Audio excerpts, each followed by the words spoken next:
Bonsoir à tous. Après cette magnifique victoire du CSP face à Nanterre, j'ai souhaité revenir sur un joueur en particulier, un ancien Limougeot, Chafartzik. Deux mi-temps complètement différents. D'une première mi-temps où il a très peu joué. Il fait 2 fautes en 2 minutes, donc il passe très peu de temps sur le terrain. Il n'est pas relancé par son entraîneur durant cette première mi-temps. Le troisième quart-temps est juste exceptionnel.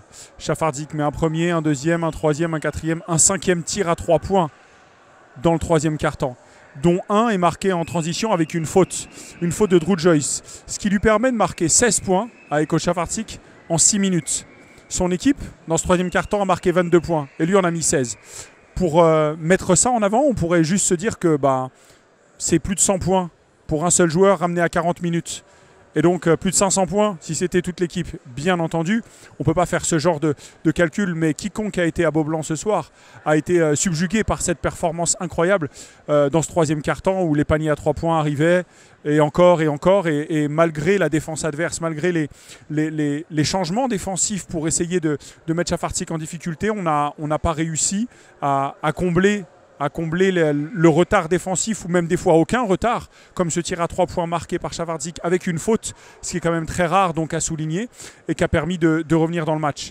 Un point important, c'est que Drew Joyce et Danny Gibson sont deux bons défenseurs, et les deux se sont alternés sur Chafartzik. En fin de match, Chafartzik met juste un dernier tir à 3 points. On pourrait dire juste un dernier, étant donné l'immense adresse de joueur. Par contre, Nanterre mène de 2 points, il reste une dizaine de secondes à jouer. Limoges à la balle, et le dernier panier, il est marqué à 3 points, pas par Chafartzik, parce que c'est Chafartzik qui défendait dessus, mais il est marqué par Drew Joyce. Tout ça pour mettre en avant le formidable match de Eko Chafartzik en attaque, et la difficulté donc du CSP de tenir un shooter pareil. Et puis le clin d'œil, c'est Drew Joyce qui lui a défendu Chafartzik, a réussi à un moment à éteindre ce formidable shooter, et lui a marqué le panier décisif pour faire gagner le match au CSP. Bonne soirée à tous.